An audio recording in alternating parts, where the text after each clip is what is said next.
pas, en fait. On entend et on n'écoute pas.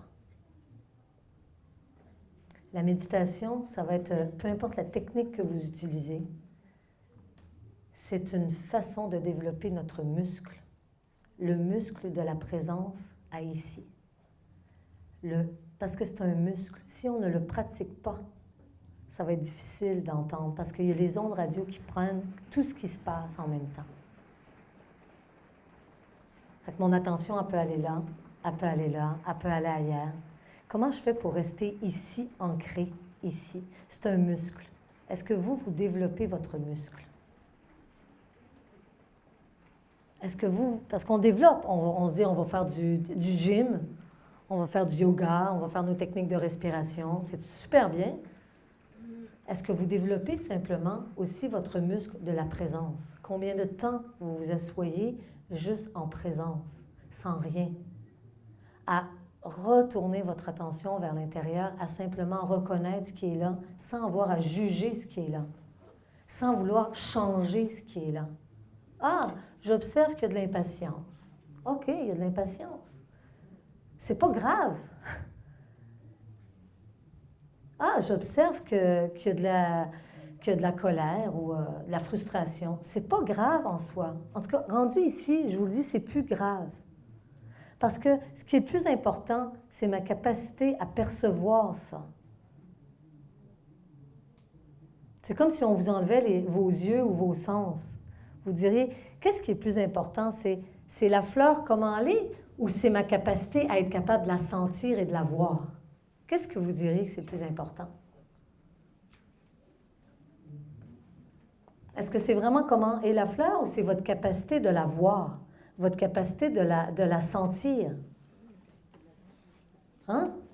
Donc, la fleur, elle a beau être bleue, être jaune, être un pissenlit, être grande, une marguerite, c'est ma capacité à la voir qui fait toute la différence, non? Parce que sinon, elle existe, c'est tout. Mais quand je la vois et que je la sens et que je la reconnais, ça change ma vie, non? Ça peut changer ma journée, ça fait « wow ». Donc, ma capacité à reconnaître, elle va reconnaître autant la fleur bleue, la fleur jaune, le lion, l'eau, mon voisin. Ça va tout être des reconnaissances différentes, mais ma capacité à reconnaître, elle est toujours la même, non?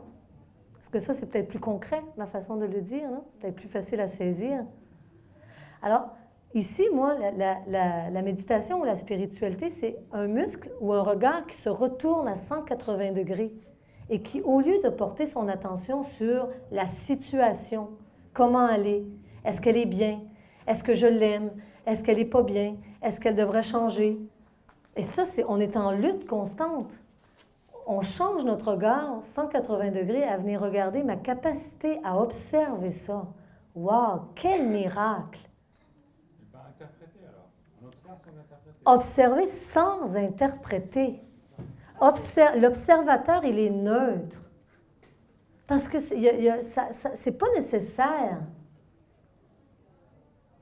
Il y a tellement de joie qui vient, tellement de paix qui vient dans cette capacité à observer ce qui est là, qu'on n'a pas besoin de choisir.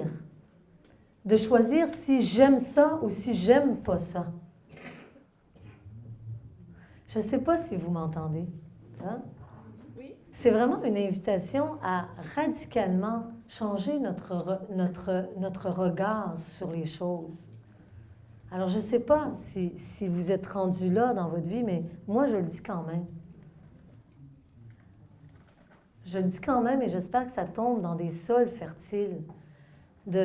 Parce que ça n'aura plus de fin de vouloir attendre qu'il y ait une situation à l'extérieur qui soit parfaite pour vous pour que vous puissiez fleurir. Il n'y en aura pas. Il n'y en aura pas. Et s'il y en a une, elle ne va pas durer, je vous le jure. Un jour, vous allez être sur votre lit de mort. Je vous le signe. OK? Donc, ce n'est pas à l'extérieur d'attendre une situation parfaite. C'est ici ma capacité d'observer. Mais cette capacité d'observer, elle n'est pas, même si elle est neutre, elle n'est pas intelligente. Elle est en contact direct avec notre intelligente notre intelligence cosmique, notre intelligence intrinsèque, supérieure, je ne sais pas comment le dire, on est la vie.